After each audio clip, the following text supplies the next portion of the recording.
చెప్తున్నా కదా. ప్రపంచం అంతా దొంగ నా కొడుకు. నిజంగా నాకు కంట్లో నీళ్ళు వస్తాయి. ఏమైందిరా, ఎందుకంత చిరాకు పడుతున్నావు? సయ్యదు, ఆ బిల్డర్ గాడిని నమ్మి 50 లక్షలు కట్టి 3 సంవత్సరాలు అయిందిరా. ఇప్పుడేమో ఫోన్ చేస్తుంటే ఫోన్ స్విచ్ ఆఫ్ వస్తుంది. అసలు ఫ్లాట్ ఎప్పుడు ఇస్తాడో తెలీదు, ఇస్తాడా లేదా కూడా తెలీదు. టెన్షన్ తీసుకో. నువ్వు కొన్న ప్రాజెక్ట్ రేరా రిజిస్టరా కాదా? రేరానా? రేరా ఎవర్రా? ఆ బిల్డర్ గారు నన్ను రారా అని పిలిచాడు, వెళ్ళాను, కొన్నాను.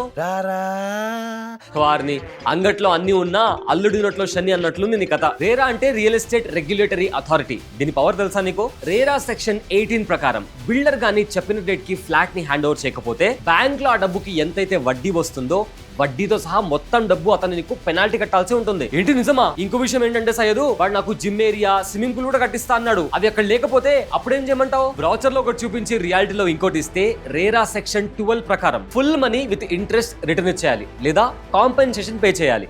అంతేకాదు రై, ఫ్లాట్ హ్యాండ్ ఓవర్ చేసుకున్న 5 years వరకు ఆ బిల్డింగ్ లో ఏ డ్యామేజ్ జరిగినా కూడా ఫ్రీ ఆఫ్ కాస్ట్ లో బిల్డరే రిపేర్ చేసి ఇవ్వాలి. దీన్నే డిఫెక్ట్ లయబిలిటీ రూల్ అంటారు. సరే నువ్వు చెప్పేదంతా బాగుంది, కానీ ఆ బిల్డర్ గాడు ఆ ప్రాజెక్ట్ ని రేరాలో రిజిస్టర్ చేయకపోతే నేను ఎవరు చెప్పుకోవాల్సి అయ్యేదు? అప్పుడు వాడికి ఇంకా పెద్ద లాస్ రా.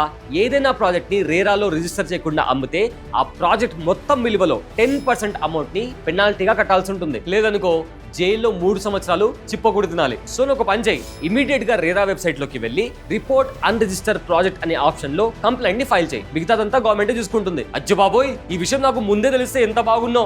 ఆగు, ఇప్పుడే వెళ్ళి కంప్లైంట్ ఫైల్ చేస్తా. బాస్ వాలా, బీ ద బాస్.